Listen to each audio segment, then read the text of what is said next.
Bonjour à tous et bienvenue sur le Mug Nowtech. Aujourd'hui, on va parler de toutes les nouveautés qu'a annoncé Apple hier, un peu en catimini. On parlera bien sûr de plein d'autres sujets tech. Nous sommes le mercredi 18 janvier 2022 et on démarre tout de suite.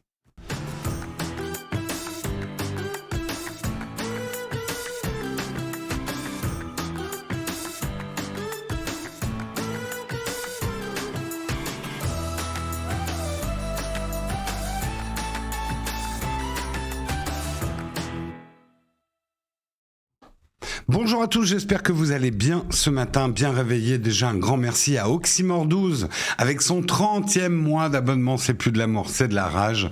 Et également Samuel Archer qui a renouvelé son abonnement, 34e mois d'abonnement.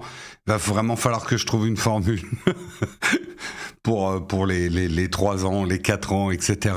Un grand merci à vous. Samuel et Oxymore qui démarrent le train de la hype peut-être à eux deux. Est-ce que vous allez les aider? Suspense du jour. Et Pierre-Rich rentre, Eric rentre dans la danse avec son 27e mois d'abonnement. C'est plus de l'amour, c'est de la rage. Merci à vous trois, fidèles d'entre les fidèles. Salut Flonflon, bonjour à tous. J'espère que vous allez bien ce matin. Tranquillou bilou. Une expression qui vient d'un autre âge.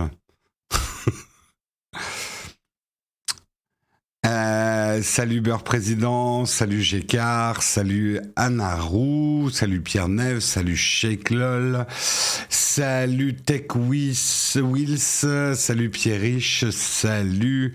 Ça va tranquille, hormis Apple qui me force à annuler 50 devis en cours. Ah, bah on en parlera justement. Salut Parlons Hacking, salut d'Olive Porto 2A, salut M Dragonfly, salut Yves Castel, salut Pepsinou, bonjour à tous. Est-ce que tu regrettes pas le passage du Mug à Twitch? Ah non, tout au contraire, non. Non, on regrette pas du tout le passage du Mug sur Twitch. On en est ravis, nous personnellement, de notre côté. D'abord pour la tunasse. Non, mais en vrai, c'est vrai qu'on a perdu un petit peu de monde en switchant de YouTube Live à Twitch, mais pas tant que ça, c'est bien remonté. Non, on est très content, hein. La modération est bien plus contente aussi parce que les outils sont bien plus perfectionnés. Donc, non, au contraire, ça veut pas dire qu'on restera toute notre vie ici, hein.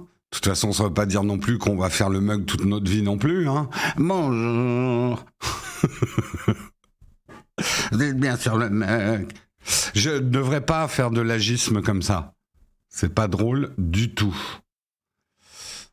Bah, la moula, on va dire une juste rétribution d'un travail qui nous prend quand même 3 heures par jour. Voilà, justice sociale. Le travail doit-il être payé? Oui.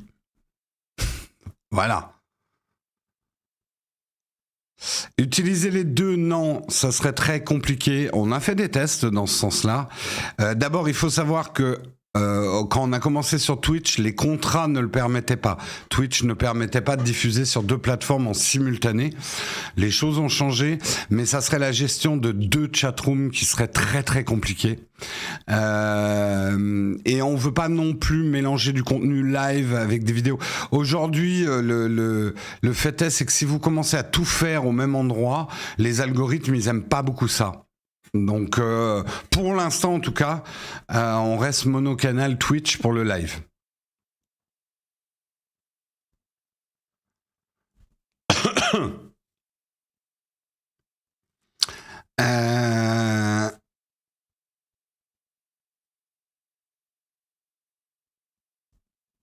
Oui, non, mais on sait que d'autres le font, on sait que ça se gère pour l'instant, c'est une décision qu'on prend. Il faut pas oublier une chose par rapport à tout plein d'autres streamers que vous regardez. Nous, on est là tous les jours de la semaine et c'est une émission entre guillemets construite.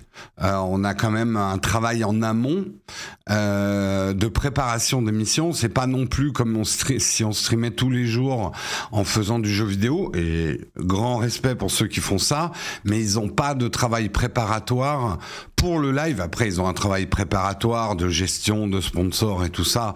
Ça, oui, ils ont du travail à côté de leur stream. Mais voilà, ce qui fait que si en plus on devait ajouter le fait de streamer déjà au niveau technique, il faut pas oublier qu'on est seul le matin, on n'a pas de technicien, on gère les changements de caméra tout seul. Vous avez déjà assisté à des pannes, à des problèmes. Si en plus on devait gérer deux flux, ça rajouterait des choses en termes d'infrastructure, et j'ai toujours été partisan quand même d'avoir quelque chose de relativement simple et de solide pour être le maximum sûr d'être là tous les matins de la semaine. Donc c'est des bonnes idées vues de votre côté. Nous, ce genre d'idées, il faut les jauger et pas se lancer. En fait, il y a rien de pire, moi je trouve, que de faire quelque chose et puis de se rétracter derrière. Je suis pas du tout dans la stratégie move fast and break things. Peut-être à tort, hein, mais en tout cas, c'est ma manière de gérer les choses. Oui, mais tu vois, il faudrait un logiciel de plus pour streamer sur deux plateformes différentes, etc. On en a déjà beaucoup, hein, des logiciels d'ouvert et des trucs pour gérer tout ça.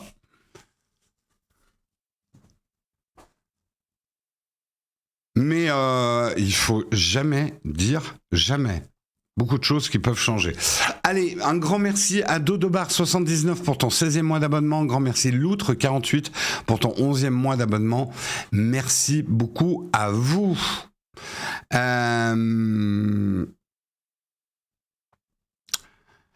Les shorts sur YouTube, ça va arriver, hein. Même si vous aimez pas, ça va arriver. On est en train de travailler aussi sur TikTok. On préfère, on arrive. Et il y a eu une première tentative là pendant les vacances. J'ai fait un short sur la chaîne. Ça se mélangera pas avec le contenu habituel, donc vous êtes absolument libre de le regarder ou pas, les shorts. Mais les shorts normalement arrivent aussi. Voilà, c'était un petit peu les news de la chaîne. Je vous propose qu'on regarde les news d'aujourd'hui, pas partir complètement dans un camion de gravier dès le départ. Aujourd'hui, on va parler effectivement de Mac 2 Pro, Wi-Fi 6E et hausse des prix, toutes les nouveautés des MacBook Pro d'Apple. On enchaîne, ça sera un article de Numérama, on enchaînera sans transition sur les Mac Mini également, qui présente un certain nombre de nouveautés. Ça sera un article de l'éclaireur Fnac. Nous parlerons également de l'augmentation discrète, mais néanmoins réel, des tarifs de l'iMac M1, hein, Apple, tu ne la fais pas, on est vigilant, et c'est un article de Consomac. On enchaînera sur DeepMind, une filiale de Google qui annonce qu'elle lancera bientôt un rival sérieux à ChatGPT. On restera toujours dans le domaine de l'IA avec Stable Diffusion et Midjourney, rattrapés par les droits d'auteur. Une plainte est déposée, ça va passer devant la justice. Nous parlerons également d'une très bonne nouvelle pour le jeu vidéo français qui vient de tomber. Je vous en dirai plus, c'est un article de jeuxvideo.com. On parlera également d'IPTV, la guerre secrète de Netflix et Disney qui décime le secteur, un article de Presse Citron. Et nous terminerons cette fois avec une cerise sur le croissant. On parlera de Nick Cave. Si vous ne connaissez pas Nick Cave, c'est un musicien australien très, on va dire, émo, bref. C'est Nick Cave, quoi. Il fait du Nick Cave. Et sa réaction par rapport à une chanson composée par ChatGPT, il a jugé qu'elle était pourrie. On discutera de tout ça. Voilà en tout cas pour les nouvelles du jour. J'espère qu'elles vous vont. J'en ai pas d'autres. Et on lance tout de suite le Kawa.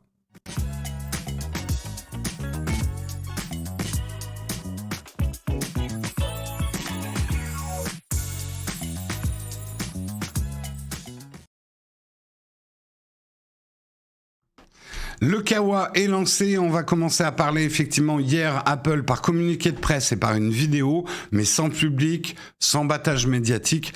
Apple a annoncé presque en catimini pas mal de nouveautés sur 2 de ses lignes de produits.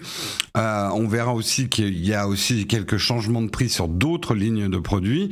On va commencer avec les MacBook Pro.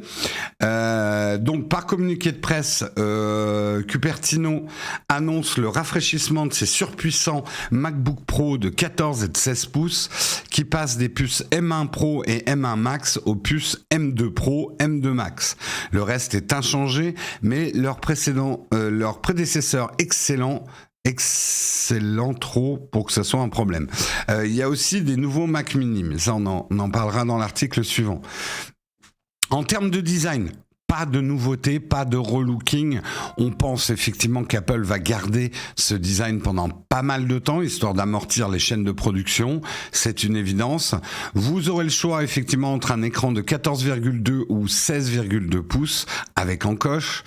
Il s'agit dans les 2 cas de dalles mini LED avec la technologie ProMotion, en gros 120 MHz, qui peuvent monter jusqu'à 120 MHz, mais aussi diminuer. Ça, c'est important pour la consommation. En toute logique, ces écrans devraient largement surclasser ceux d'un MacBook Air. Oui, ça c'est une banalité. Au niveau des ports, on aura toujours droit à 3 ports Thunderbolt USB 4, USB type C bien évidemment, une prise jack, un port HDMI, désormais capable d'atteindre les 8K, donc on pourra gérer des écrans 8K avec le port HDMI, puisqu'il sera la norme HDMI 2.1. Il était temps. Un lecteur de carte SD et la recharge MagSafe, qui est une petite nouveauté. Effectivement, vous aurez, comme sur les MacBook Air M2 qu'on vous avait présenté sur la chaîne l'année dernière, ou cette année, non, en 2022, le fameux MagSafe que j'ai pas ici. Voilà. Au niveau des puces, parce que c'est ça qui nous intéresse, des processeurs, M2 Pro, il sera limité à 10 cœurs, mais d'autres options permettent d'atteindre une puissance inédite. Apple part d'une performance de 20 à 30% supérieure au niveau par rapport au M1 Pro. Les M2 Pro et Max auront aussi droit à un nouvel NPU Neural Engine plus puissant, plus 40%, une belle évolution à l'heure où les algorithmes des algorithmes génératifs, à l'utilisateur de choisir entre ces 2 puces, même s'il existe plein de déclinaisons possibles. La puce Apple M2 Pro aura un CPU 12 cœurs, il y en avait 10 sur le M1 Pro, et un GPU de 19 cœurs, il y en avait 16 sur le M1 Pro. La puce Apple M1 Max aura un CPU de 12 cœurs, pareil, mais un GPU de 38 cœurs, il y en avait 32 sur le M1 Max. Apple annonce une autonomie record pouvant atteindre 22 heures sur la version 16 pouces, 18 heures sur le modèle 14 pouces. Côté mémoire vive, Apple laisse le choix entre différentes options, entre 16 et 96 gigas de RAM. Rappelons que la RAM n'est pas gérée sur un Mac comme sur un PC, donc pas de comparaison possible. Rapidement... en gros, vous l'aurez compris, c'est vraiment pas une évolution majeure, c'est une mise à jour des MacBook Pro. Si vous avez un MacBook Pro M1, surtout les achetez pas. Franchement, non. Oui, alors... sauf dans quelques cas très très spécifiques. J'ai absolument besoin de gérer un écran 8K. J'ai absolument besoin d'un petit peu plus de puissance parce que je rame avec mon M1, je suis à la limite. Là, on est toujours dans le registre des besoins. Mais vous laissez pas avoir par le marketing. Oui, ça fait envie. Apple balance des 20%, des 40% de plus. On s'en tape. Si votre ordinateur M1 vous satisfait, gardez-le longtemps.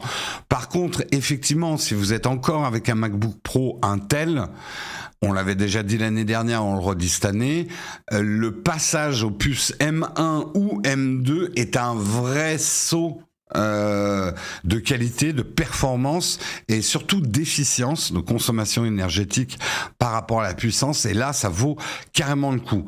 Pour les autres, c'est peut-être une bonne nouvelle malgré l'augmentation de prix de quasiment 150 € sur l'ensemble. La bonne nouvelle, c'est qu'il y aura peut-être que ça soit d'occasion ou en refurb, où je crois qu'ils gardent des M1 dans la gamme. J'ai pas regardé s'ils gardaient des M1 dans la gamme. Peut-être une baisse de prix sur les M1 qui reste absolument excellent.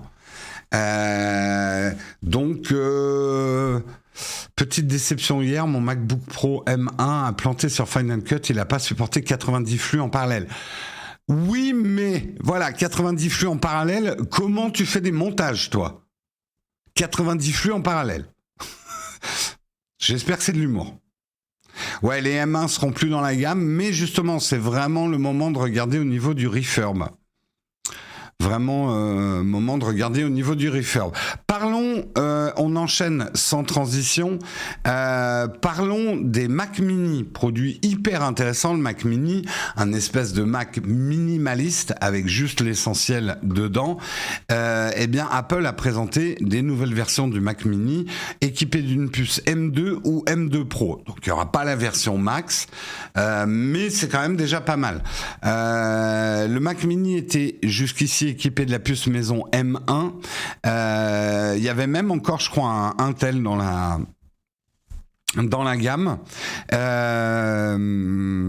Et là, il propose justement un nouveau line-up.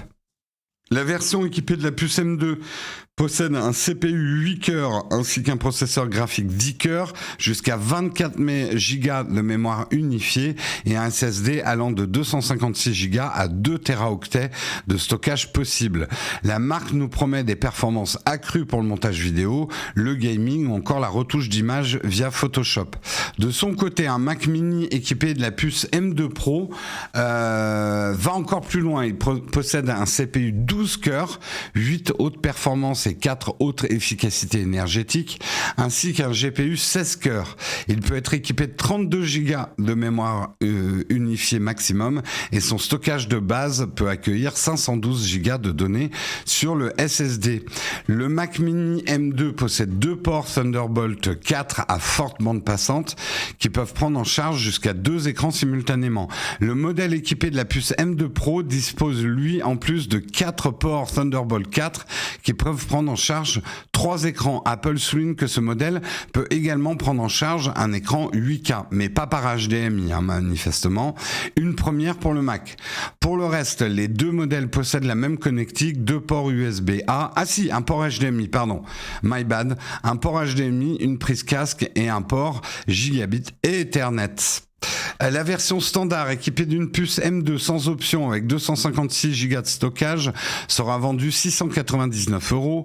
Il faudra rajouter 230 pour obtenir un SSD de 512 Go et bien 460 pour passer la RAM de 8 Go à 24 Go.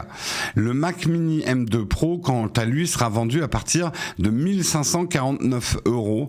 Un prix pouvant toutefois monter à 5229 si toutes les options SSD à 8 Teraoctets, 32 Go de mémoire vive unifiée ont été cochées. Les Mac Mini M2 et M2 Pro sont déjà disponibles en précommande. Je m'aperçois qu'on n'a pas donné les prix, effectivement, des MacBook Pro. Est-ce que je les ai ? Oui, pour les MacBook Pro, l'inflation et l'équivalence euro-dollar, ils sont pour quelque chose. Il est forcément difficile de digérer une augmentation de 150 € en France quand on voit que les prix restent les mêmes aux États-Unis.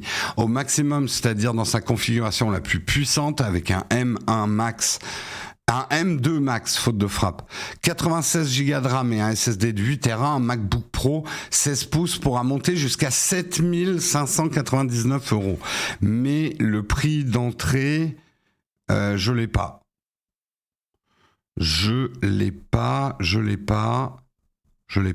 Le prix d'entrée. Mais à mon avis, on est déjà dans les 2-3 000 € pour l'entrée, quoi. C'est une augmentation de prix sur la gamme, parlons-en 2 secondes. Effectivement, justifié, pas justifié, je vous laisse ce débat-là. Apple a une politique très protectionniste par rapport à l'inflation et par rapport à la variation des monnaies, c'est-à-dire ils surprovisionnent. Ils anticipent que l'euro risque de dégringoler encore, il est en train de remonter en ce moment, mais on sait que la situation économique est instable Et donc Apple n'a pas du tout une politique commerciale de faire des prix appétants. Ils font, qui n'a rien à voir avec ChatGPT, l'appétant, ils font des prix extrêmement protectionnistes et un peu sur la théorie, ça va se vendre quand même avec ces augmentations de prix. Et pour l'instant, ils n'ont pas tort. Je suis pas d'accord quand les gens disent ils peuvent faire n'importe quel prix, c'est pas vrai. Apple ne peut pas faire n'importe quel prix, mais Apple aujourd'hui n'a absolument pas une démarche agressive au niveau commercial. Ils sont très protectionnistes au contraire au niveau des prix. Alors, ça nous énerve, ça nous scandalise, on peut pas les acheter. Ça, c'est une réalité. Moi, je suis juste là pour expliquer la politique tarifaire d'Apple, qui pour l'instant lui réussit, hein. Voilà.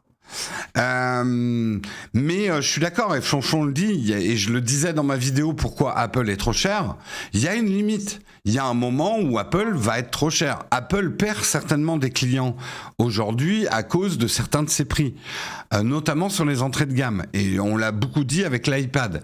Donc, c'est un risque calculé pour Apple. Apple en a un peut-être rien à foutre de perdre certains clients qui ne peuvent plus payer leurs produits.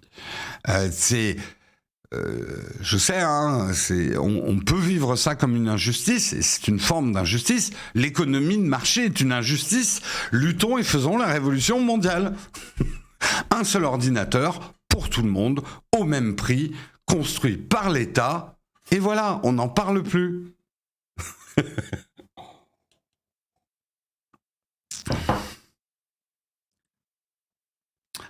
Euh... 8 gigas de mémoire vive pour tout le monde, disque dur de 256, ça suffira largement. L'ordinateur du peuple, fabriqué par le peuple, pour le peuple. Désolé, hein, je te lire un petit peu. Un ordi Lada, ouais, un petit peu ça, lambda, même.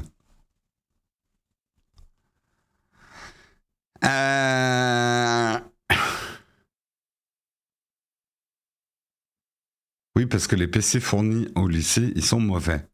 En même temps, si on avait que des ordinateurs mauvais dans une économie planifiée, on ne saurait pas ce que c'est qu'un bon ordinateur. Donc on se plaindrait peut-être moins. Hein, vous avez jamais vu les choses sous cet angle-là.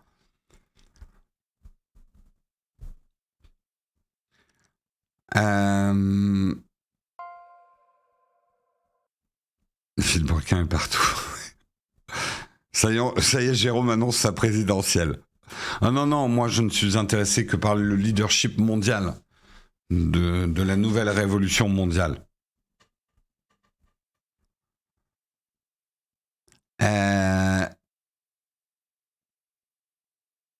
Pareil, si on n'avait que des bons ordis. C'est pas faux. Mais généralement, le nivellement, il se fait par le bas, hein, rarement par le haut, hein, dans l'économie planifiée. Président du monde, c'est un bon job. Ça demande un peu de temps quand même. Un grand merci, Rion Mamarion, pour ton Prime, 3e mois d'abonnement. Merci Chemical Gamer pour ton 23e mois d'abonnement. Merci Alpine Fresh pour ton 22e mois d'abonnement. Merci Samot 27 10 15 pour ton 24e mois d'abonnement. C'est plus de l'amour, c'est de la rage. Merci Andy 76 pour ton 22e mois d'abonnement. Merci Cyril Boucher pour ton 30e mois d'abonnement. Je l'ai déjà cité, mais je le redis. Hein, c'est plus de l'amour, c'est de la rage. Merci à vous les contributeurs. J'ai pas vu, le train de la hype n'a pas démarré. Le train de la hype n'a pas démarré? What the... Qu'est-ce qui se passe? Qu'est-ce qui se passe? On dort là-dedans? McFly. J'ai presque fait ça, mais j'allais saloper l'objectif. McFly, ça dort là-dedans? Le train de la hype est en pénurie de charbon. Ben, bravo, super. C'est la grève. C'est demain la grève. Hein. Pas de grève du train de la hype aujourd'hui. Hein. Demain, je veux bien. De toute façon, c'est Léo qui fait le mug. Je dirais alors, t'as pas fait démarrer le train de la hype? C'est la fin de l'abondance. Ouais, exactement. La fin de quoi? Quoi? Jamais entendu parler. On termine quand même pour continuer à polémiquer sur les prix. Apple, tu nous la fais pas, hein. Consomac est là pour nous informer. Apple a augmenté les tarifs de l'iMac M1. Apple a profité de la sortie de ses nouveaux MacBook Pro et Mac Mini de la série M2 pour discrètement augmenter les tarifs européens du Mac M1 qui n'a pas reçu la moindre mise à jour. Pour autant, les tarifs sont désormais de 1549 € au lieu de 1449 € pour un modèle d'entrée de gamme. Voilà, puis vous avez le reste des prix, je ne vais pas vous le faire. Hein, je suis pas non plus une caisse enregistreuse, faut pas déconner. Voilà, Apple a décidé que l'Europe, il fallait augmenter tous ses prix, que les Européens, ils avaient qu'à se démerder pour trouver l'argent pour s'acheter des produits Apple. Ah, c'est un petit peu ça. C'est un petit peu ça. Merci tout en carton pour ton 8e mois d'abonnement. C'est la crise, mon bon monsieur. Oui, oui, je sais, je le vois bien, hein, je le vois bien. Non, mais voilà, Apple, on peut critiquer leur politique. De toute façon, un produit sera toujours trop cher, mais c'est vrai que Apple, par rapport, par exemple, à Google qui a décidé d'absorber ces augmentations européennes d'indexation dollar et d'inflation, Google les a absorbés à la sortie des nouveaux pixels. Apple les absorbe pas du tout. Il nous les répercute dans la gueule avec en plus un coefficient de sécurité. C'est-à-dire que Apple, il a mis les ceintures et les bretelles contre l'inflation. Hein? Et deux bouées sur les bras. L'inflation, elle peut venir pour Apple. C'est un petit peu ça.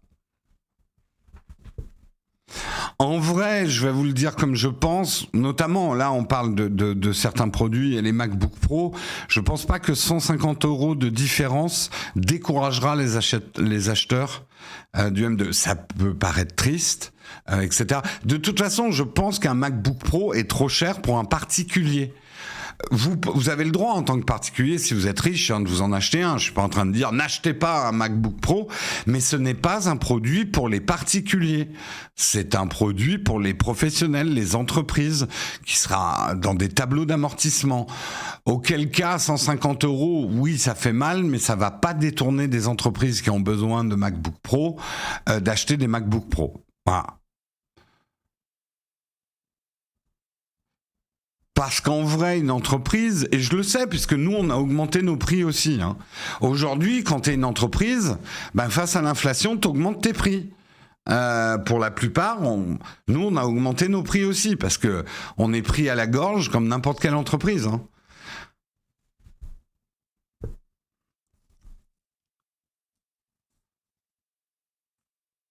Les MacBook Pro sont pour tout le monde.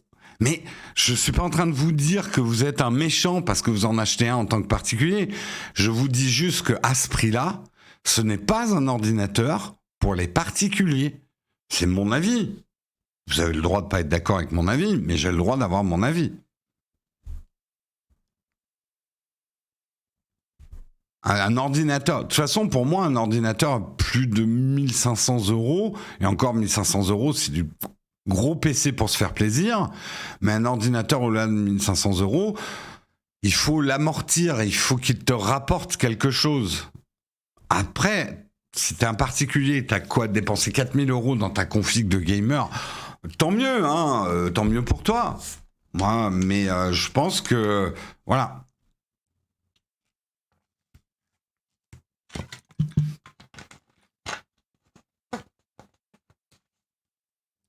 Ah mais vous pouvez calculer tout ce que vous voulez, la marge d'Apple. Les marges d'Apple, elles descendront jamais en dessous de 30%, elles seront bien souvent bien supérieures. Apple, c'est ce qui leur permet d'être l'entreprise la plus rentable du monde. Je vais pas vous refaire la vidéo pourquoi Apple est si cher. On peut blâmer cette politique, vous pouvez râler tout ce que vous voulez. Apple fera toujours comme ça. Vous avez qu'à acheter autre chose, j'ai envie de dire. C'est pas la peine. En fait, c'est pas la peine de vous plaindre en pensant que Apple, par un délire magique, va changer sa politique de tarifs. Ils ne changeront pas leur politique de tarifs. C'est non. En fait, Apple ne mise pas sur les volumes. Ils en ont un peu, pas rien à foutre, mais la priorité pour eux, ce n'est pas de vendre un maximum de machines à un maximum de gens. La priorité pour eux, c'est un maximum de rentabilité dans ce qu'ils vendent. Et c'est pas du tout la même approche du marché. Parce qu'ils ne sont pas en stratégie de conquête. Voilà. Merci Zeng Big Ben pour ton 16e mois d'abonnement. Merci Nizarkani pour ton 28e mois d'abonnement. C'est plus de l'amour, c'est de la rage. Merci Lynx Ardent pour ton 8e mois d'abonnement. Merci à vous. Et le train de la hype est en approche. Ce n'est pas encore la grève. Très bien, très bien. Faudrait qu'il termine. Vous pouvez souhaiter tout ce que vous voulez de la mort d'Apple. Mort d'Apple, je pense pas que c'est pour 2023. Hein. À 30% de marge, c'est le minimum que Apple peut faire. Ils ne descendront jamais en dessous de 30% de marge sur un produit. Ça ne les intéresse pas d'aller sur ces marchés-là, en fait. Merci Franca pour ton 26e mois d'abonnement. C'est plus de l'amour, c'est de la rage également. Merci à toi, Vrodka. Merci, merci.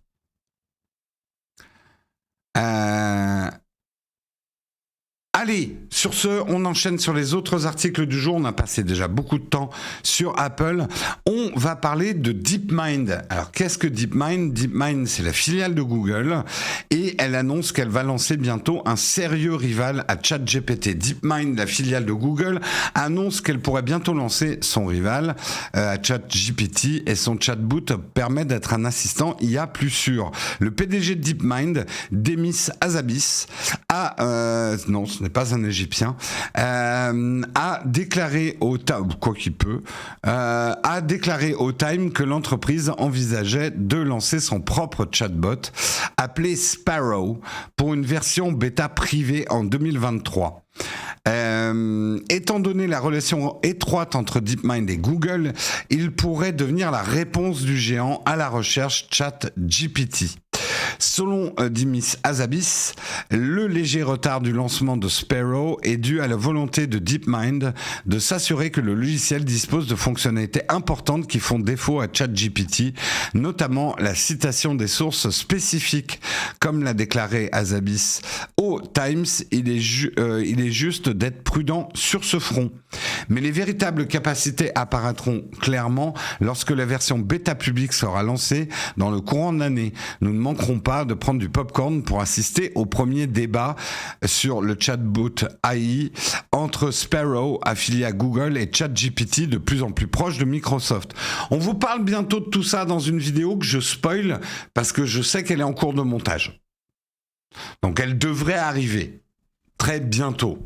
On vous parle de tout ça dans une vidéo sur la chaîne principale, sur YouTube. Abonnez-vous. Même si ça sert plus à rien, mais abonnez-vous quand même. Ouais, c'est très bien là. Merci la modération d'épingler les sujets. Je sais pas si on tiendra tout le temps à faire ça, mais c'est une super initiative de la modération. Merci la modération d'épingler le sujet. Jérôme, il a de bonnes infos sur les vidéos de Nowtech. On peut peut-être l'écouter. Peut-être. Il m'arrive de me tromper. Pour passer au niveau supérieur, il faudrait je peux même vous dire que par contre, il y aura une autre vidéo qui va sortir avant. Mais je vous ai rien dit. Pour passer au niveau supérieur, il faudra des tonnes de contributions externes. C'est pour ça que la bêta publique de Sparrow est imminente. Selon DeepMind, l'élaboration de meilleures règles pour son assistant IA nécessite à la fois une contribution d'experts et sur de nombreux sujets, notamment des décideurs, des spécialistes des sciences sociales et des éthiciens. Il faut mettre de l'humain dans l'IA pour que ça fonctionne bien. Et la contribution participative d'un large éventail d'utilisateurs de groupes concernés. En gros, pour vous la faire courte, effectivement, la bataille de l'IA, elle a déjà commencé. ChatGPT est arrivé comme un boulet de catapulte, personne l'a vu venir, et du coup, c'est panique à bord dans pas mal d'entreprises. Microsoft, qui est derrière OpenAI, va adapter très très rapidement ChatGPT à l'ensemble de ses logiciels, mais aujourd'hui, on est qu'aux prémices de la guerre, dans le sens où la vraie guerre va se déclarer quand ces ChatGPT, ces IA vont être reliés directement à Internet. Parce que vous le savez, ChatGPT n'est pas relié à Internet. Il travaille avec une base de données qui s'arrête en 2021. Mais c'est là aussi qu'il va y avoir des dangers. Pour l'instant, ChatGPT, on voit déjà qu'il fait des conneries, qu'il dit parfois de la merde, il cite jamais ses sources. Mais pour l'instant, il est dans un enclos. Écumant de rage, mais il est dans un enclos. Quand on va le lâcher sur l'Internet, et que sa base de données sera dynamique, et que les gens pourront l'alimenter lui-même, ça peut faire mal, ça peut faire du dégât. On a déjà vu ce que donnaient quand même des intelligences artificielles lâchées dans la nature. Ça peut engendrer des choses dangereuses. Et c'est là où le PDG de DeepMind, Demis Hassabis, j'aime beaucoup son nom, nous dit, nous, DeepMind, on a mis déjà plus de sécurité sur notre IA. Déjà un truc, et ça, je pense, c'est vachement bien, parce que c'est un problème que j'ai avec ChatGPT aujourd'hui. ChatGPT ne cite absolument pas ses sources. On n'a aucun lien, on ne sait pas de quoi il s'est nourri pour nous pondre ce qu'il nous pond. Et j'avoue que si demain arrive un DeepMind, un chat GPT-like, avec en plus les sources me permettant d'approfondir mon étude, parce que moi j'utilise ChatGPT, mais vraiment comme un assistant. Hors de question de laisser ChatGPT écrire ma vidéo. Par contre, ils m'aident bien dans mes recherches documentaires autour de l'écriture d'une vidéo, pour essayer d'éviter de dire des conneries. Ça ne m'empêchera pas d'en dire, c'est ma marque de fabrique, mais voilà. Donc la guerre va se passer là, et c'est intéressant effectivement. De toute façon, la concurrence, c'est que du bon, n'en déplaise aux anticapitalistes. Mais c'est très bien qu'il y ait une autre IA qui arrive sur le marché et qu'il se tire un petit peu la bourre. Ça ne peut être que intéressant pour nous. Le bon lait de brebis. Salut Guillaume.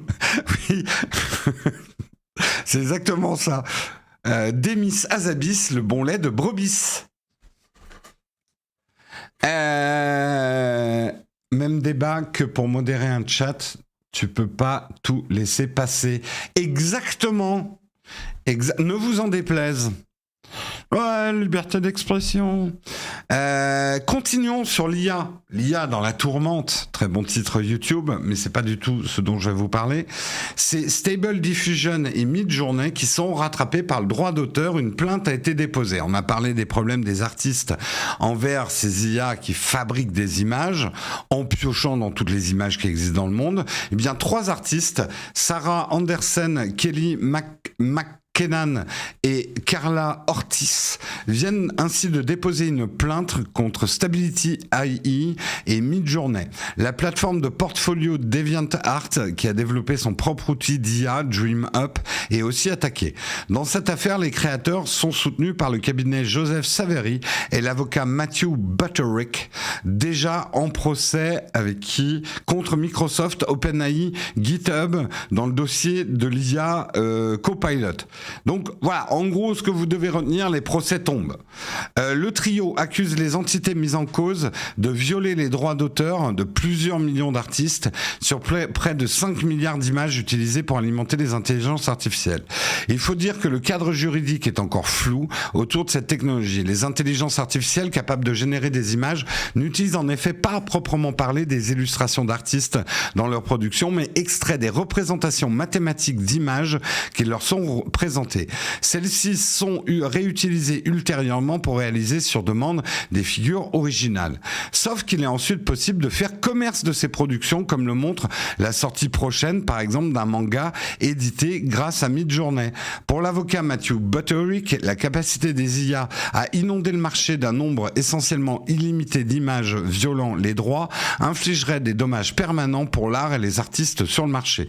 Reste que les parties attaquées ont elles aussi des arguments. Aux États-Unis, les créateurs de ces intelligences artificielles affirment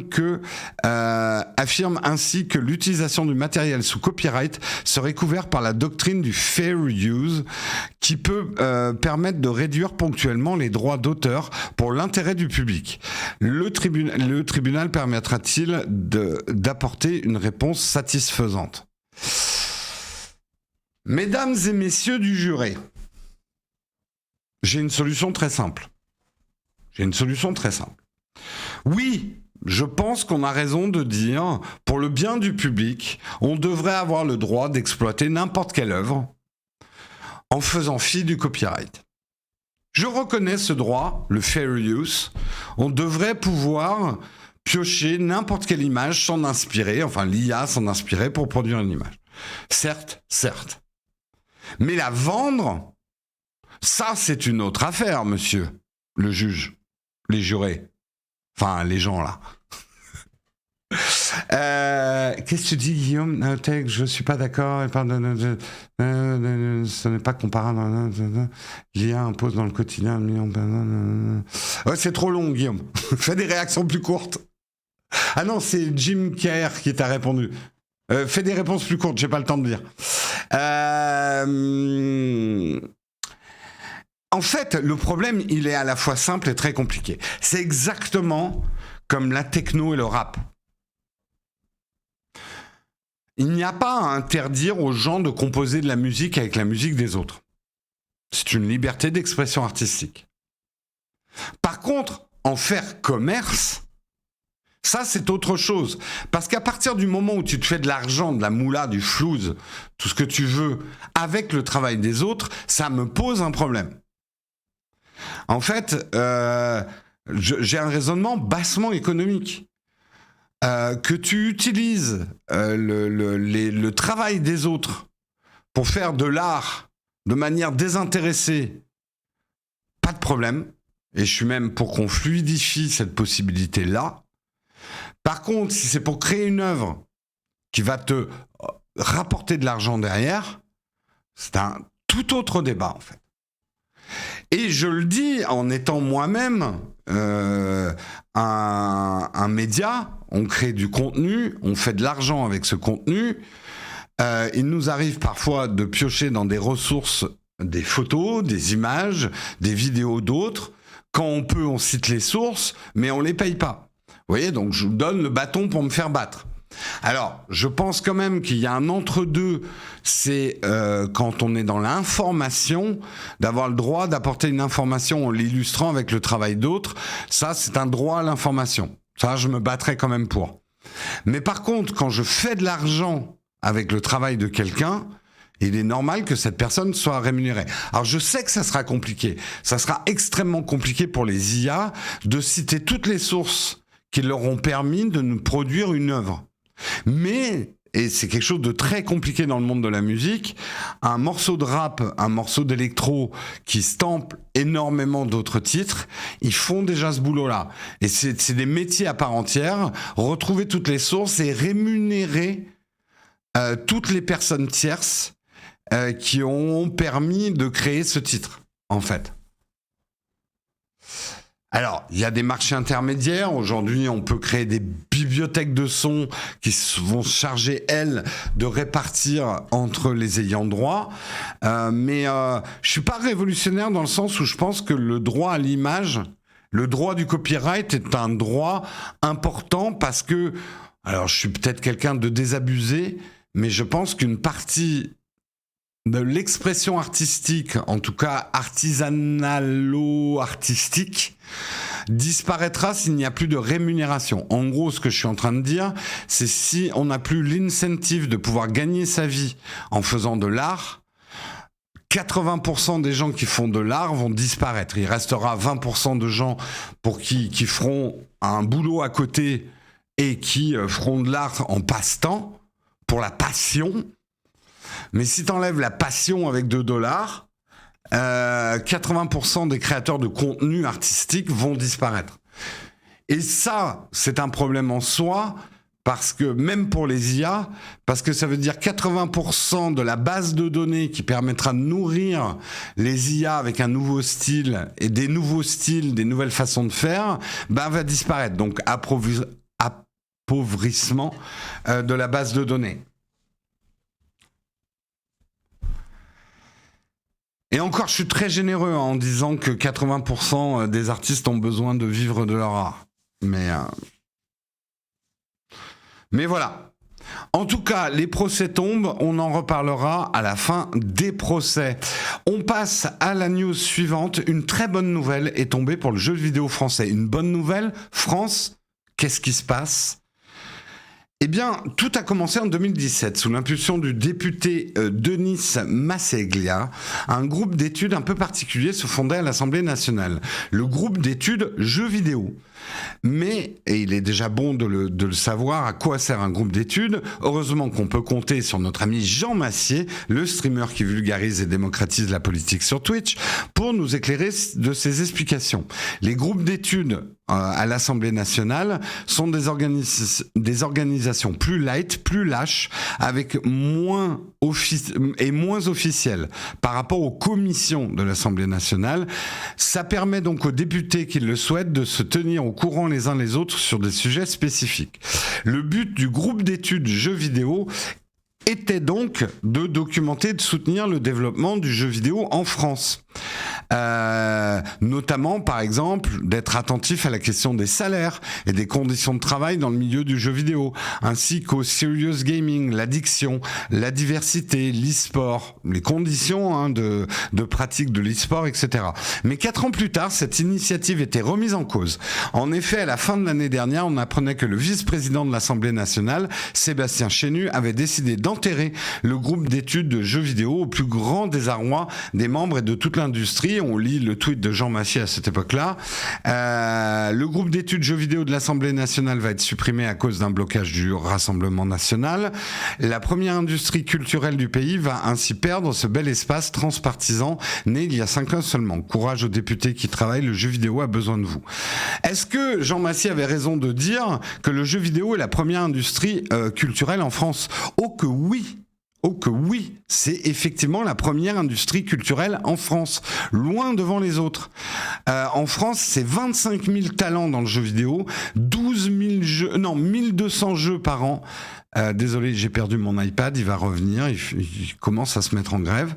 Dont 90 sont des créations de propriété intellectuelle originale. Les chiffres de 2018 sur le jeu vidéo, on se retrouve avec un 49,9 milliards d'euros de recettes et 74% des Français se définissent comme joueurs. Donc ceux qui ont encore une vision du jeu vidéo, c'est un truc pour les enfants et c'est une minorité, vous êtes complètement à côté de la plaque. Dans une large majorité, les Français sont des gamers. Alors, gamer, c'est un large spectre. Gamer, c'est aussi bien quelqu'un qui joue à Candy Crush que quelqu'un qui joue au dernier AAA, mais quand même.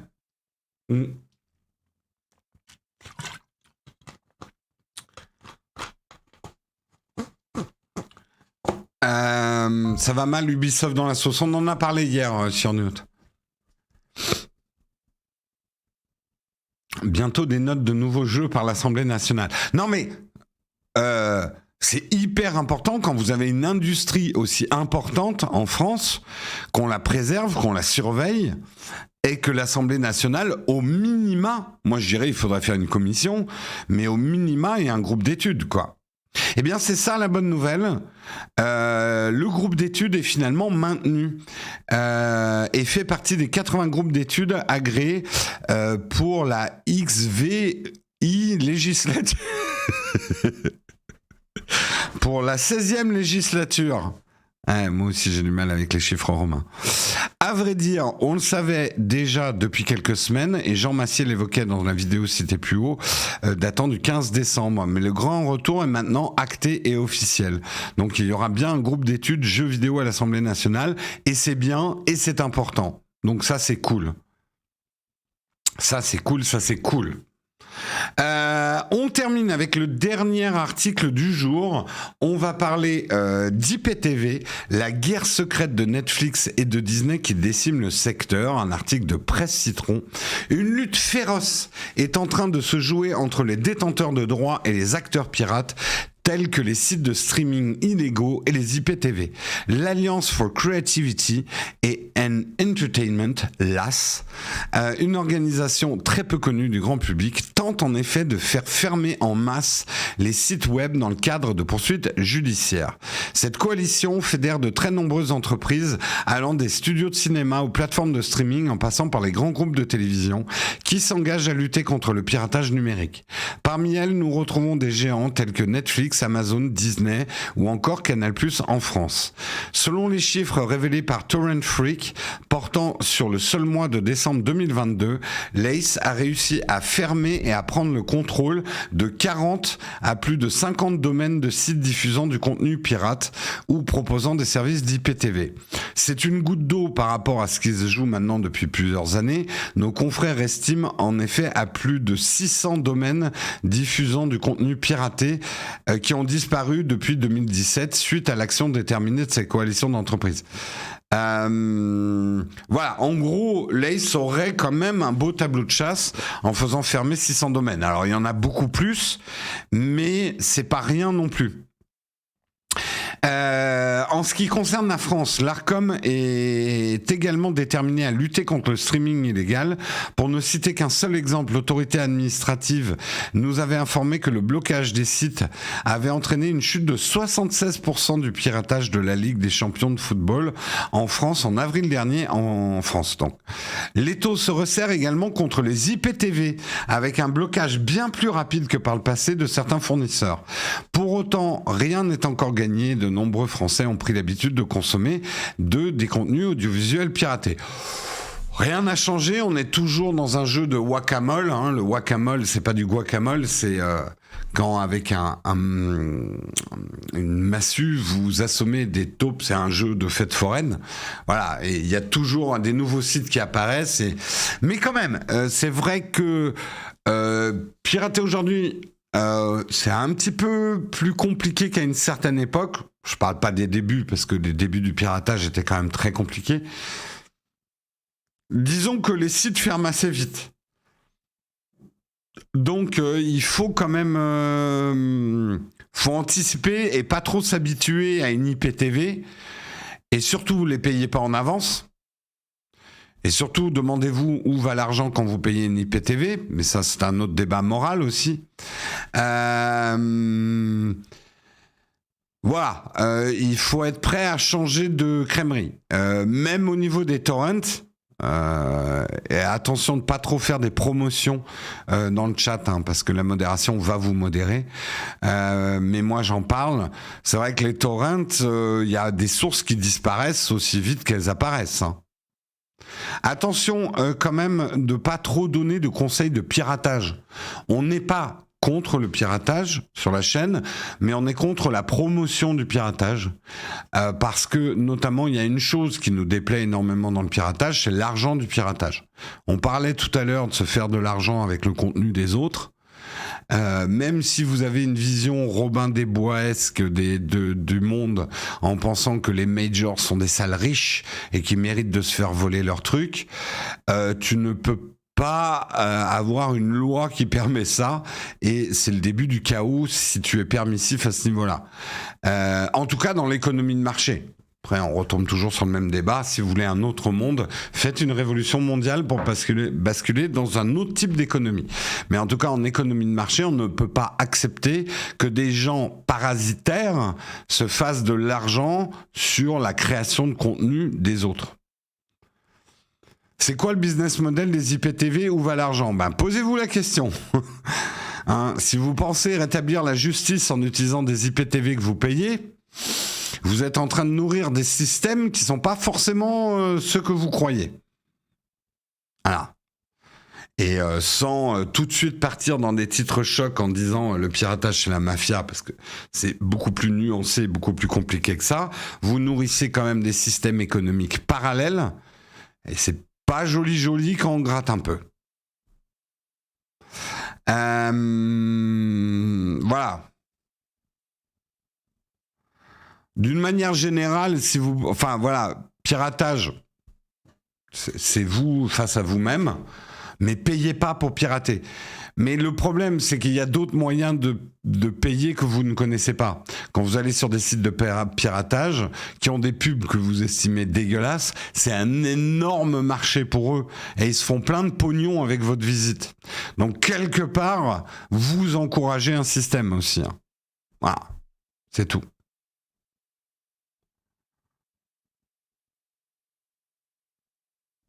N'oubliez pas une chose, parce que il y a un moment, il faut être logique.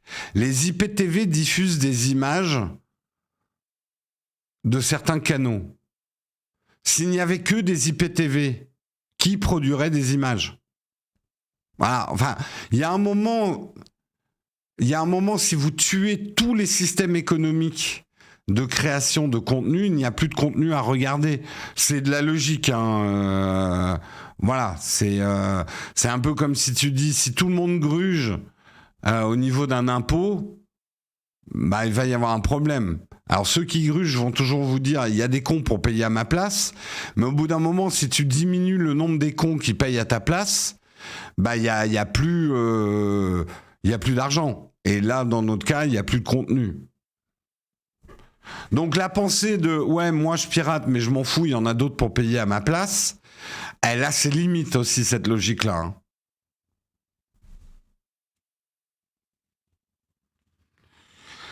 À l'époque, le sport était gratuit et accessible jusqu'à l'ouverture du marché. Le fait qu'il est devenu payant, on est juste victime. Alors tu parles de l'époque où le sport n'était que amateur ? Je pense qu'il y avait déjà des vendeurs de pop-corn. Hein. En fait, on pourrait avoir des longs débats sur l'argent et le sport. Quand tu sais que le sport, en tout cas la version moderne du sport, elle est née pour des motifs surtout économiques et politiques, c'est difficile de dire qu'il y avait une époque où le sport était quelque chose de pur et de désincarné sans argent. Même les sports antiques, c'était pour des raisons géopolitiques, donc d'argent aussi. Le sport diffusé gratuitement, vous parlez du sport à la télé, était diffusé gratuitement. Maintenant, il y avait un business model publicitaire. Encore une fois, méfiez-vous avec cette notion de gratuité. La gratuité, un truc n'est pas gratuit uniquement parce que vous payez pas.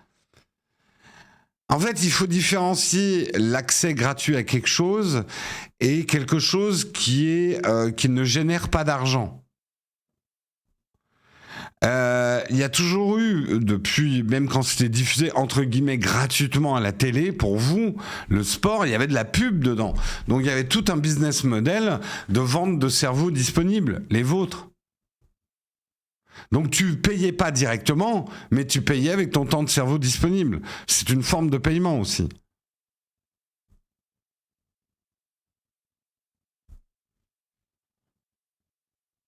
Donc on revient toujours sur les mêmes débats. Hein. On revient toujours sur les mêmes débats en fait. La gratuité, la vraie gratuité, c'est ultra rare. Même quand on vous donne un échantillon gratuit de pâté de foie au supermarché, c'est pas un acte gratuit.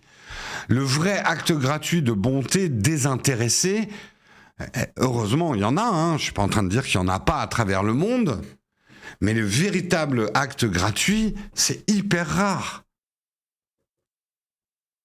Les parents, tu parles, c'est leur manière de cotiser pour la retraite, oui. Se faire entretenir. Naotech est gratuit. On n'est pas gratuit du tout. On n'est pas du tout gratuit, nous.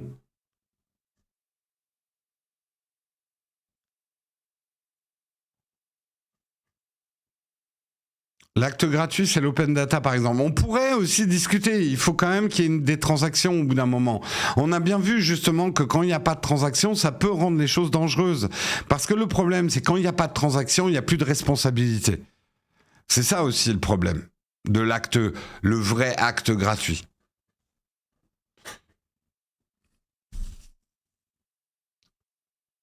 Quand on va dans les graviers, c'est gratuit, non. Non, pas du tout.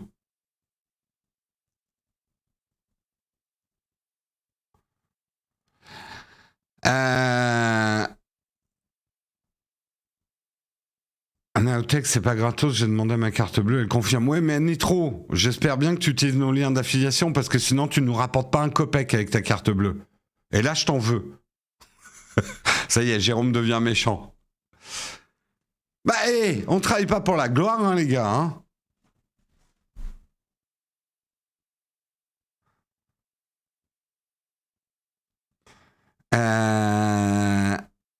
Dark GG. Ça y est, vous avez réveillé Dark GG.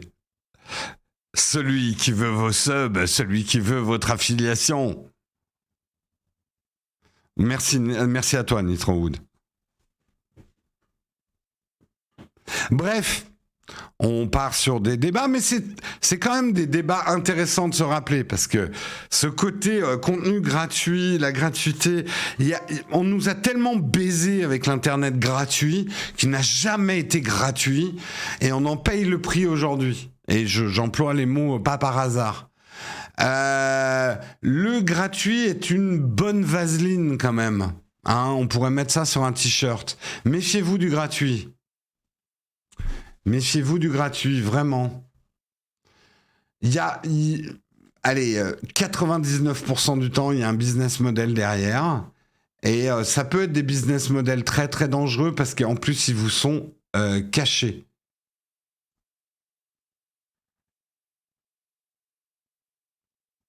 Merde, pourquoi j'ai perdu la chatroom ici? Attendez que je vous retrouve avant qu'on passe à la cerise. Pourquoi je vous ai paumé ici? Comment se fait-ce? Fuck. Bon, c'est pas grave, je vais continuer avec une seule chatroom.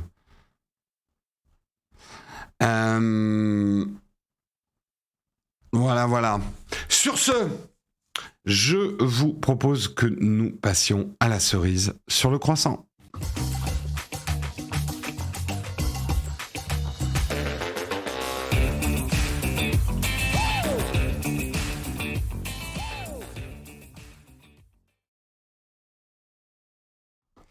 La cerise sur le croissant, l'école publique, on considère que c'est gratuit. Bah, c'est les payé par tes impôts, l'école publique. On n'a rien de gratuit, l'école.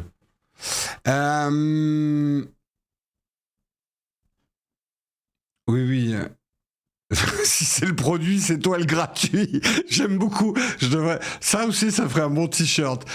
Si c'est le produit, c'est toi le gratuit. Hein? Bonne définition. Cerise sur le croissant, on va parler de Nick Cave. Alors vous ne connaissez peut-être pas, hein, surtout pour les plus jeunes d'entre vous, Nick Cave. Nick Cave est un musicien australien, on va dire un style un peu emo, mais d'une époque où on parlait pas d'émo. C'est assez sombre. C'est un mélange, je sais pas. Comment on pourrait expliquer Nick Cave? Nick Cave, c'est un mélange de... Ah, puis j'ai pas forcément le nom des refs. Il y a un peu de The Cure, Morrissey, mais en plus sombre, de la poésie. C'est indépendant, du rock indépendant. Dans Peaky Blinders, il y a pas mal, il y a effectivement gothique post-rock, on nous dit. Oui, gothique, oui, je cherchais le mot, mais gothique. Marilyn Manson, j'ai pas envie de parler de cette ordure-là. Pour moi, c'est juste rien, c'est un produit marketing immonde. Dick Rivers, non, rien à voir. Rien à voir avec Nick Cave. Bref, si vous êtes curieux, vous irez écouter du Nick Cave. Il faut savoir, parce que c'est important pour l'article, c'est des chansons à texte. Et d'ailleurs, ils sont très très beaux, les textes de Nick Cave. Eh bien, les fans de Nick Cave connaissent depuis longue date le site The Red Hand File, qui est effectivement le site sur lequel l'auteur-compositeur-interprète australien livre ses pensées souvent savoureuses sur la marche du monde et répond aux questions qui lui sont adressées du monde entier. Le 16 janvier, Nick Cave a ainsi réagi à la requête d'un fan néo-zélandais appelé Mark, qui lui a envoyé des notes d'une chanson écrite dans le style Nick Cave par le programme d'intelligence artificielle ChatGPT, rapporte le quotidien britannique The Guardian. Chanson pétrie d'une sombre imagerie biblique, selon le journal, cette chanson proposait entre autres ce refrain. Je suis le prêcheur, je suis le saint, je suis les ténèbres, je suis la lumière, je suis le chasseur, je suis la proie, je suis le diable, je suis le sauveur. Pas du tout convaincu par le résultat, ni même guère enchanté par l'avenir des intelligences artificielles, Nick Cave a saisi l'occasion pour défendre son art. Et écrire une bonne chanson, ce n'est pas imiter, reproduire ou pasticher.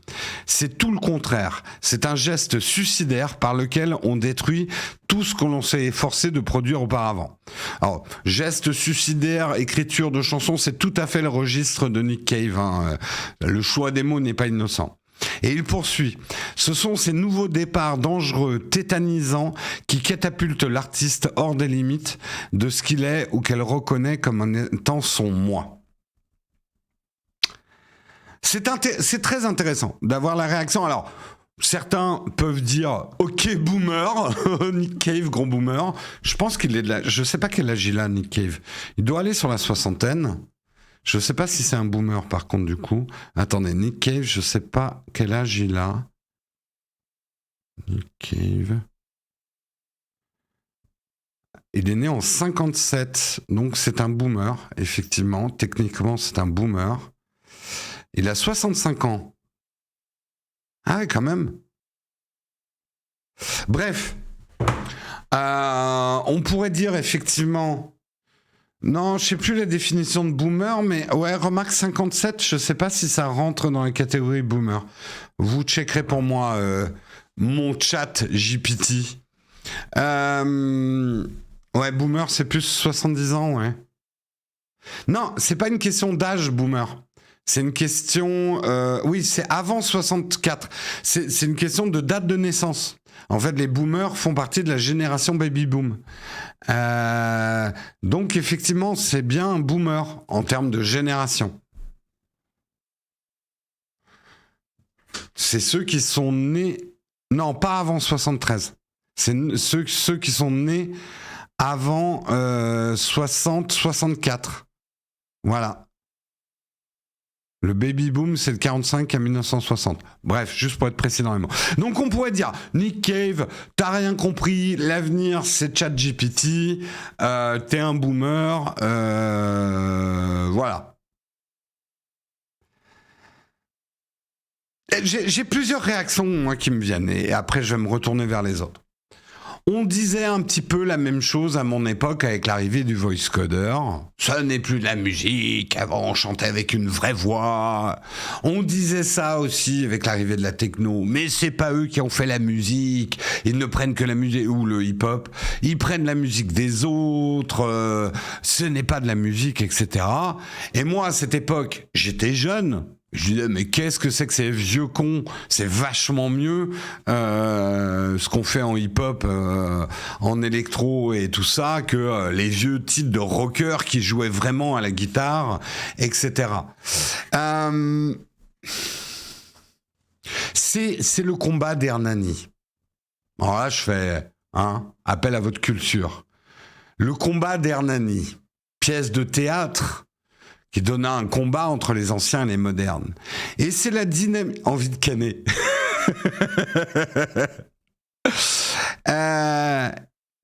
Et c'est l'essence même de l'art. C'est l'essence même de l'art, en fait.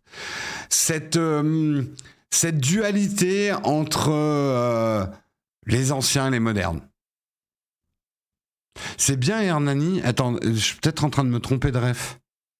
C'est quoi la pièce de théâtre à Paris qui a donné lieu à... C'est peut-être pas Hernani. J'ai peut-être... Ouais, voilà, le fait de ne pas avoir Wikipédia dans la tête. C'est quoi la pièce de théâtre? Ça vous dit rien? C'est bien ça, c'est Hernani. Ok. Alors... Non, c'est bien Hernani.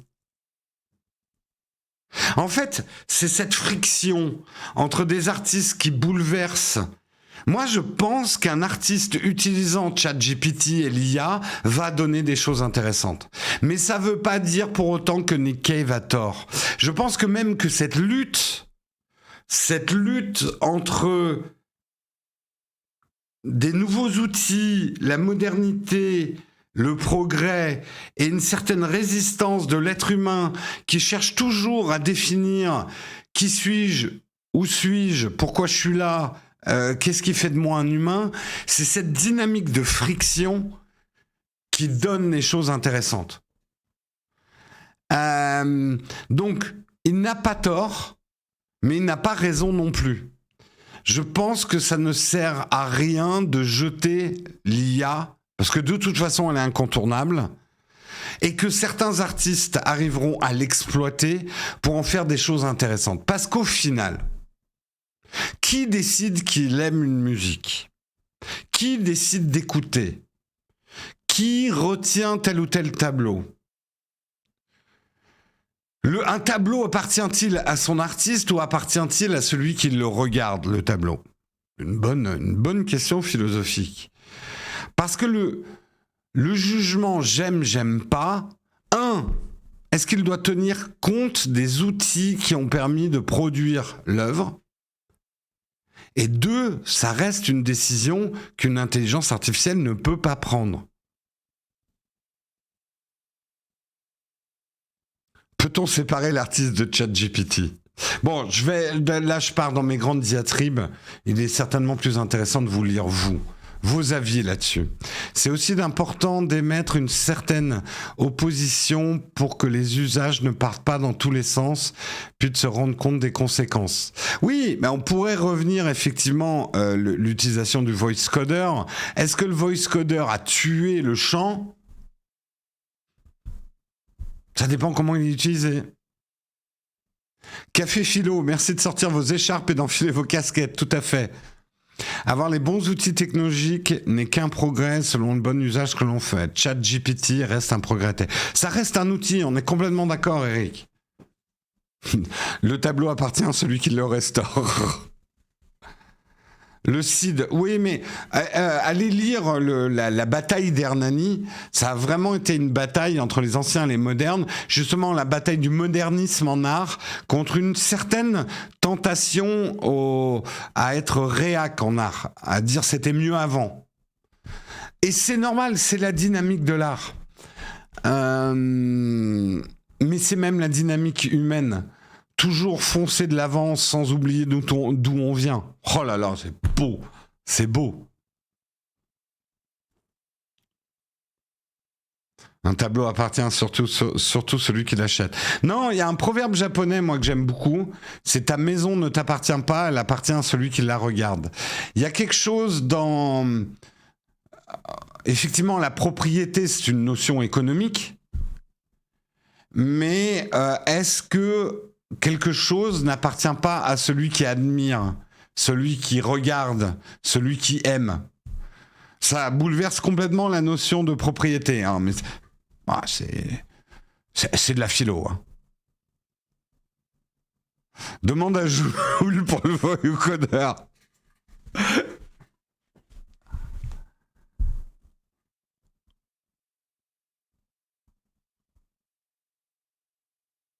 C'est celui qui regarde, qui appartient. Est-ce qu'on appartient au tableau ? J'aime bien cette glissade philosophique.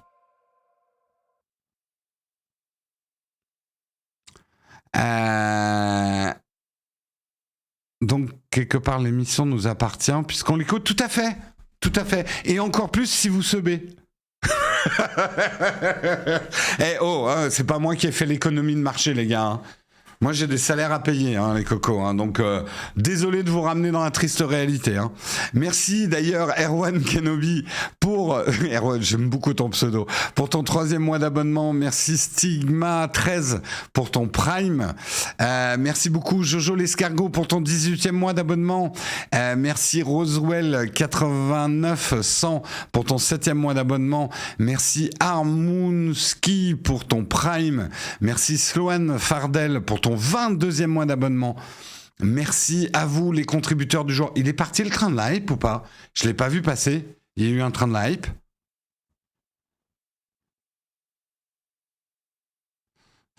Apprenez que tout flatteur vit aux dépens de celui qui l'écoute. Oui, il y a une petite partie, effectivement, c'est bien vu, Anne vu. Il y a quelque chose dans la morale de La Fontaine, dans ce que je dis, ouais. Le torrent que je regarde m'appartient, c'est donc pas du piratage, c'est QFD. J'aime beaucoup ce twist mental aussi. Mais l'argent de la publicité que tu as quand même vu, même si tu penses pas l'avoir regardé quand tu es allé télécharger, ou que tu as cherché le lien du torrent, il appartient à qui cet argent?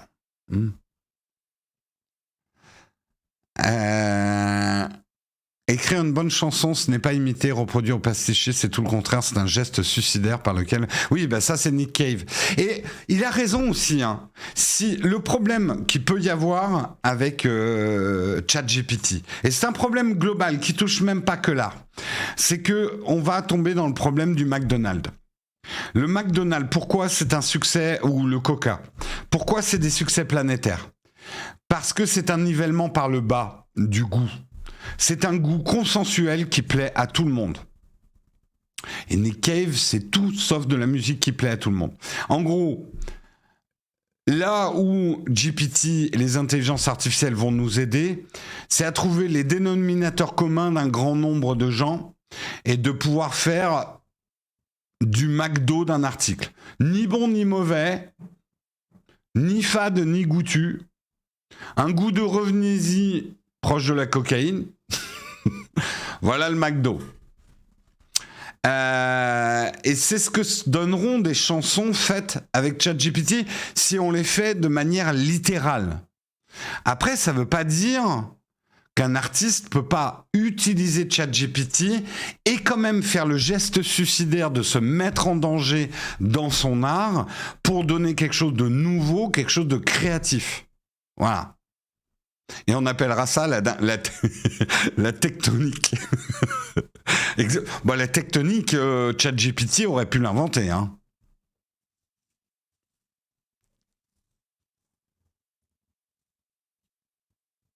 Mais attention, écoutez bien ce que je dis. Je ne suis pas forcément péjoratif envers le McDo. Et même aujourd'hui, j'aurais même tendance à dire 80% du contenu du web, c'est du McDo, c'est du TF1, c'est du Coca. Et ça nous va très bien.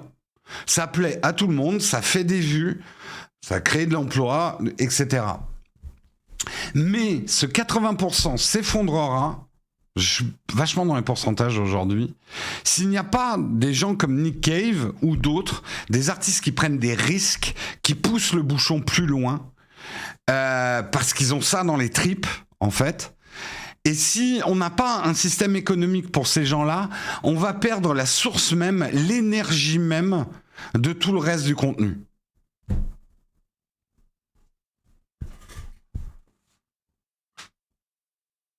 Et je suis très content que les McDo existent, mais je suis aussi très content qu'il n'y ait pas que des McDo. Vous voyez, ça c'est une nuance. On a vraiment tendance, et notamment le chat, vous, à aller d'un extrême à l'autre. McDo va être la seule bouffe qu'on va manger dans le monde. ChatGPT, ça va prendre, comme vous êtes en train de le dire, le contrôle de l'humanité.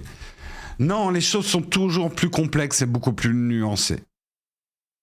Kebab GPT.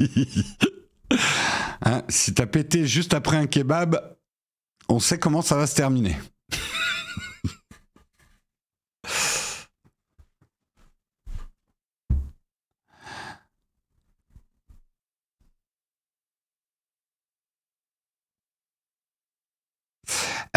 Justement, intéressant, mais l'IA, justement par le fait qu'elle n'ait pas conscience de ce qu'elle produit, peut générer un résultat a priori raté, mais qui peut s'arrêter créatif pour celui qui va l'interpréter. Tout à fait. Ah, mais complètement. Mais la décision de ça, c'est créatif, c'est l'humain qui l'a fait. Comme tu le dis très bien, une IA n'est pas consciente de ce qu'elle produit.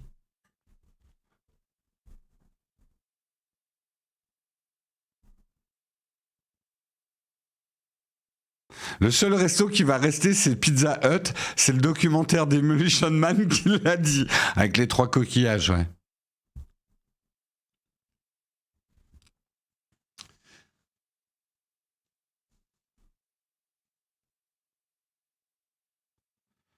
Pas de pub. Il y a pub quand on est payé pour la faire, hein, Laurent. Donc je cite des marques, mais je suis pas payé pour les citer. Donc il n'y a pas publicité, il n'y a pas transaction avec votre cerveau disponible. Je suis pas en train de jouer avec votre cerveau en disant des marques, en étant payé pour le faire. Donc c'est un droit de citation journalistique des marques. Ne vous effarouchez pas dès qu'on parle d'une marque, en fait.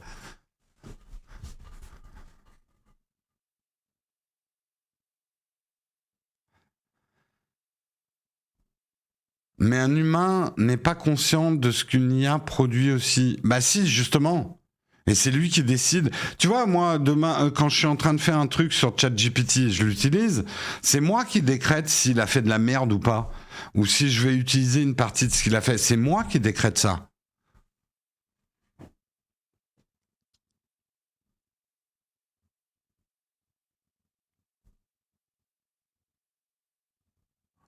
Oui, les nuances de gris, concept pas toujours appliqué par le souci de fainéantise intellectuelle ou parfois de facilité. Tout à fait. Non, puis après, je suis d'accord et je comprends que le chat, on aille toujours d'un extrême à l'autre parce que c'est une manière sportive de faire du débat. Euh, la nuance, c'est comme la vérité. La nuance, c'est quelque chose de fade, de mou. Ça croustille pas. C'est comme la vérité. Ça n'a rien d'appétant en fait. La nuance. Donc, si on veut un débat un peu animé, on va tout de suite aller d'un extrême à l'autre pour pouvoir se traiter de tous les noms et que le combat soit un peu furieux. Je veux dire, on fait pas un match de tennis en s'envoyant la balle à des vitesses molles et en disant «Oh, merci pour la balle, je te la renvoie gentiment». Non, je te la renvoie. C'est là où il y a du sport. Donc, je comprends tout à fait cette dynamique. Mais après, l'intelligence, elle est quand même plus dans la nuance. L'intelligence, elle est moins dans les extrêmes. L'intelligence, elle est plus dans s'appuyer sur les vérités et non pas les choses qui nous semblent croustillantes.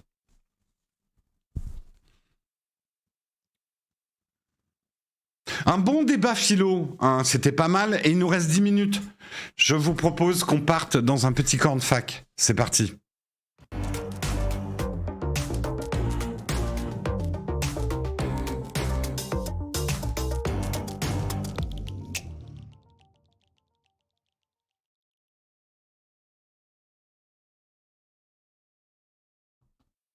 Les camps de fac, vous pouvez poser vos questions. Les camps de fac sont-ils croustillants ou fades? Ils seront fades comme la vérité de mes réponses. Sauf si je suis payé pour mentir.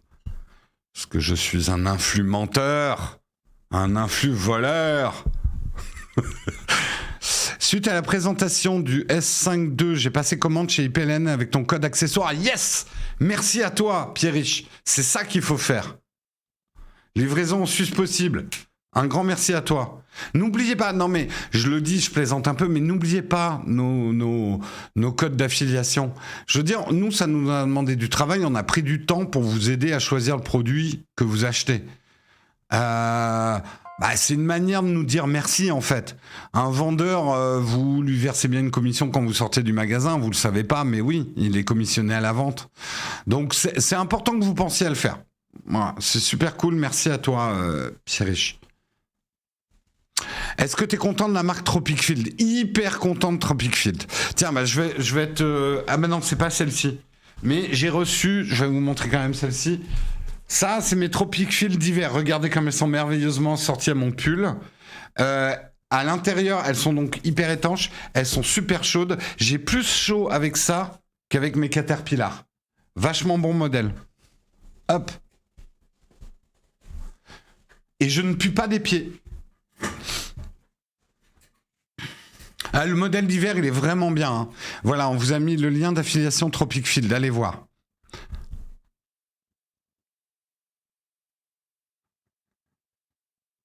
Je crois que tu n'as pas mentionné le fait que le M2 est dispo 14 pouces. Si, je l'ai dit en début d'article, BGM, mais merci de ta vigilance. Salut Jérôme, question Take Your Time. J'ai acheté fin 2020 le dernier 27p i7 avec une grosse carte graphique et 32 Go de RAM. Je fais beaucoup de photos et peu de vidéos design Illustrator. Ça vaut le coup de le revendre pour un Mac Mini M2. En fait, je te retourne la question, Bistro Pixel. Est-ce que tu es content de ton Mac? Est-ce qu'il tourne ou est-ce que tu trouves qu'il y a des ralentissements qui génèrent des minutes, des secondes de ralentissement qui finalement te font perdre en productivité parce que j'imagine que c'est ton boulot. Donc c'est comme ça que tu dois te poser la question. Un achat est utile à partir du moment où il va te permettre de gagner mieux ta vie, de mieux travailler. Donc en fait, un Mac Mini M2 sera pertinent, mais si aujourd'hui tu trouves que ton 27 pouces i7 avec grosse carte graphique 32 Go de RAM fait bien le taf et qui te fait pas perdre de temps, garde-le.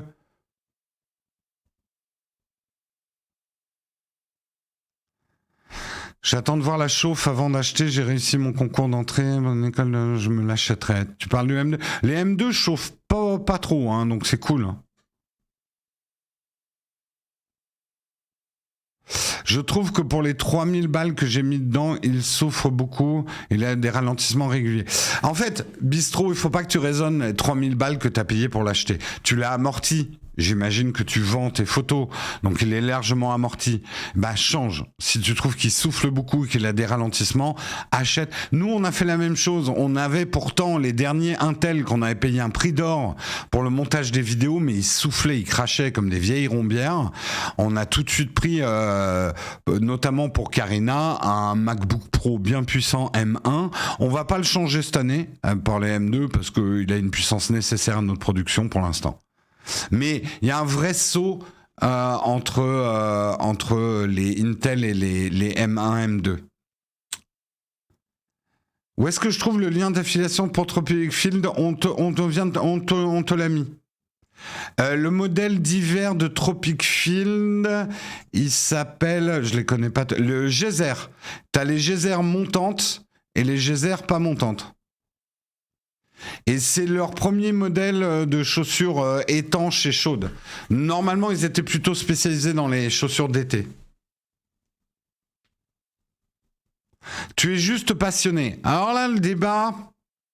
Alors, est-ce que tu as bien nettoyé ton Mac i7? T'as bien soufflé? Parce que les ventilos, ça se met à faire du bruit dès que t'as du poil de chat, des trucs comme ça. Moi, je sais que j'avais un Mac qui soufflait beaucoup. Je l'ai ouvert, j'ai soufflé, j'ai bien nettoyé les ventilos. Il fait plus de bruit, hein. Je pense que c'est bien de garder ces Macs 7 ans. 7 ans, c'est une bonne moyenne. Est-ce que ça veut dire qu'il faut que tu le gardes jusqu'à 2027? Là encore, c'est délicat parce qu'on a vraiment passé un cap avec les M1. Je saurais, toi, peut-être attendre 1-2 générations de M. Peut-être pas acheter cette année. Les geysers tiennent bien chaud, elles sont top. Bah écoute, ravi que tu sois content.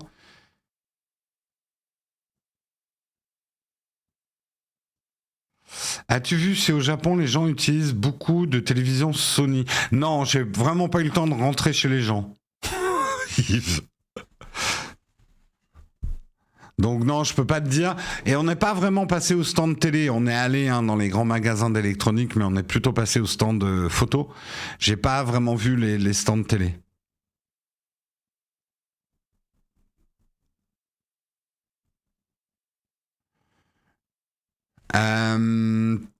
Manifestement, quelqu'un a eu un problème avec un Shadow. Donc, je redonne un conseil. Hein, si vous avez des problèmes avec Shadow, vérifiez votre dernier mètre de connexion. Ce qui vous relie entre vous et la box. Parce que ça, c'est effectivement... Et aussi les périphériques que vous utilisez. Si vous utilisez du Bluetooth, ça va générer beaucoup de lag entre votre Shadow et les périphériques. Donc c'est le premier truc à vérifier avant de vous dire que Shadow fait de la latence. C'est déjà voir si la latence vient pas chez vous. La sponsor Tropic Field est sur YouTube. Non, on vous a mis le lien Tropic Field. C'est juste mes chaussures préférées actuellement.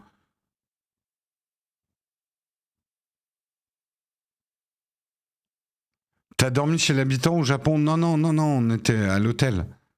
Et puis j'ai passé 4 jours au Japon. Hein. C'est comme si j'y étais pas allé presque. C'est un souvenir évanescent et rapide.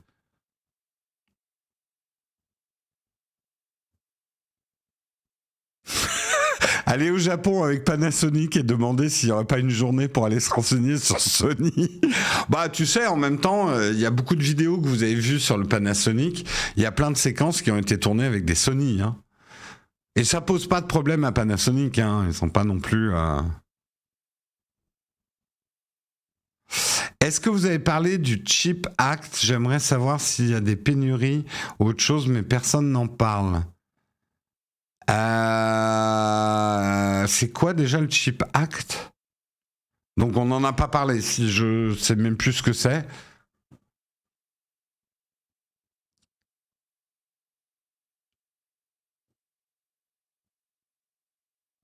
On a des infos sur la puissance des M2 Pro par rapport au M1 Pro. C'est pas ouf, hein.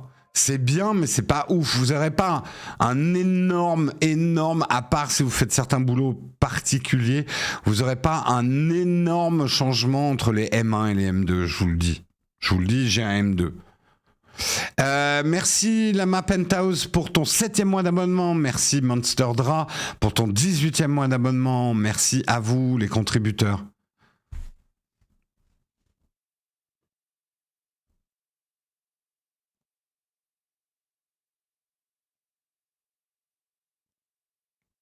Ah, le chip hack, la production des processeurs en Europe, d'accord.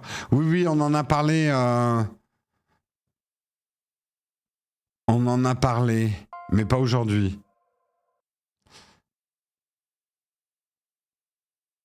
De toute façon, on va pas. Il suffit pas d'une décision politique de dire on va produire en France, en Europe, des processeurs pour que ça se passe. Il faudra probablement des décennies avant de pouvoir reconstruire une industrie.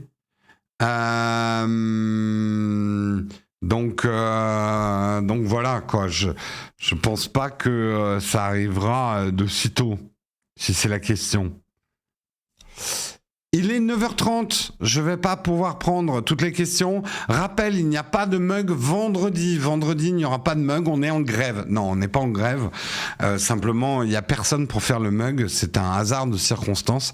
Mais personne n'est disponible vendredi matin pour faire le mug. Donc, il n'y aura pas de mug. Demain matin, qui ne fait pas grève? Eh ben, c'est Léo. Léo sera là pour faire le mug. J'ai plaisanté sur la grève, ce n'est pas un sujet de plaisanterie. Moi, je souhaite en tout cas bon courage à tout le monde. Ceux qui vont faire la grève parce qu'il va faire froid, ça va pas être facile. Ceux qui vont subir la grève parce qu'il va faire froid, ça va pas être facile. Je souhaite voilà du courage à tout le monde. Hein. Je ne prends pas parti. Ah, il est plus stagiaire, hein, Léo. Donc c'est Léo que vous retrouverez demain matin. Qu'est-ce que j'ai d'autre à vous dire? Vous devriez avoir une nouvelle vidéo début de semaine prochaine. C'est tout ce que j'ai. Ah oui, je risque de faire du gaming ce soir, peut-être. Allez, on va dire un 60% de chance que peut-être du Witcher 3 ce soir. J'en ferai pas par contre ce week-end. Qu'est-ce que j'ai d'autre à vous dire? Non, je crois que c'est à peu près tout. C'est à peu près tout. Oh non, mais tu sais, moi, la retraite, je travaillerai jusqu'à ce que je ne puisse plus travailler. Hein. Moi, je suis pas forcément attaché à un âge. Après, place aux jeunes. Hein.